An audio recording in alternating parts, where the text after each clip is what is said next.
अस्सलामुअलैकुम नाजरीन, मैं हूं अनीस आरिफ और आप देख रहे हैं द इंटरनल ट्रुथ। आज फिर से आपके लिए एक और काबिल 27 वीडियो लेकर आए हैं।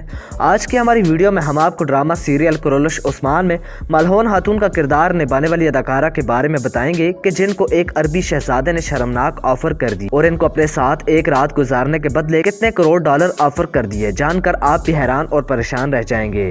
और मलहून खातून का किरदार निभाने वाली अदाकारा ने ये ऑफर कबूल भी कर ली या नहीं, और इस शहजादे का ताल्लुक कहां से है, तो यही सब कुछ आज की हमारी वीडियो में हम आपको दिखाने वाले हैं। नाजरीन, ड्रामा सीरियल कुरैश उस्मान रोज बरोज मजीद मकबूल तर होता चला जा रहा है और तुर्की के अलावा इसे पाकिस्तान, भारत और कई अरब ममालिक में भी देखा जा रहा है।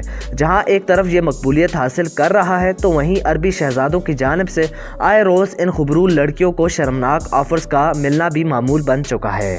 इससे कबल भी बाला खातून और हलीमा सुल्तान का किरदार निभाने वाली अदाकाराओं को करोड़ों डॉलर्स की ऑफर हुई थी जो इन्होंने कबूल ना की।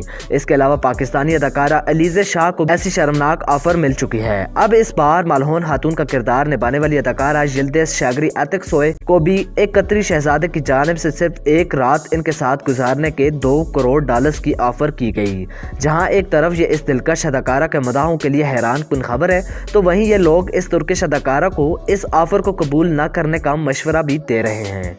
मगर अब देखना यह होगा कि आखिर ये क्या करेंगी। तो नाज़रीन, आप इस बारे में क्या राय रखते हैं? अपनी राय का इजहार कमेंट्स में ज़रूर कीजिएगा। और अगर आज की हमारी वीडियो ने आपको महसूस किया हो तो वीडियो को लाइक और चैनल को सब्सक्राइब कर दीजिए और अपने मेज़बान मोहम्मद अनीस आरिफ को दें इजाज़त। मिलते हैं नई वीडियो के साथ, तब तक के लिए अल्लाह ने के बान।